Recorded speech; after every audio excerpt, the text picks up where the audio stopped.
मैथन में स्वागत गेट और बस स्टैंड का उद्घाटन। ठंड के मौसम और नई साल के शुभ अवसर पर दूर दूर से लोग मैथन में पिकनिक मनाने आते हैं और मैथन में पर्यटकों का स्वागत है। मैथन आने वाले सभी पर्यटकों का स्वागत है। गेट का हर साल की तरह इस साल भी मैथन के प्रवेश द्वार पर लगाया गया है। बाराबनी विधायक और आसनसोल के मेयर विधान उपाध्याय ने फीता काटकर स्वागत गेट का उद्घाटन किया। नया साल आ गया है और ठंड के मौसम में दूर दूर से लोग मैथन में पिकनिक मनाने आते हैं। साथ ही उन्होंने कल्याणेश्वरी मोड़ पर वातानुकूलित बस स्टैंड का उद्घाटन विधायक सह मेयर विधान उपाध्याय, जिला परिषद कर्मी मोहम्मद अरमान ने किया। इस कार्यक्रम में सालानपुर ब्लॉक तृणमूल कांग्रेस के उपाध्यक्ष भोला सिंह समेत वार्ड नंबर 16 की पार्षद मुनमुन मुखर्जी मौजूद थी। রাস্তা উদ্বোধন হলো, সাবমার্সিবল পাম্প হলো, আমাদের কর্পোরেশনের পক্ষ থেকে হলো একটা বাস স্ট্যান্ড হলো এবং যেহেতু মাইথনটা আমাদের এই ডিসেম্বর থেকে জানুয়ারি ফেব্রুয়ারি পর্যন্ত যেহেতু পিকনিক স্পট একটা, এখানে প্রচুর মানুষ সারা পশ্চিমবঙ্গ সহ আশেপাশের রাজ্য থেকেও মানুষ আছে।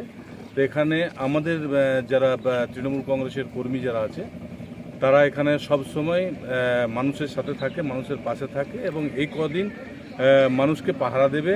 মানুষের যে কোনো অসুবিধা বিভিন্ন জায়গা থেকে আসবে তাদেরকে সুযোগ সুবিধাগুলো করে দেওয়ার জন্য আমাদের টেন্ট ফেন্ট এগুলো হয়, তো সবগুলো অ্যারেঞ্জমেন্ট করা হচ্ছে।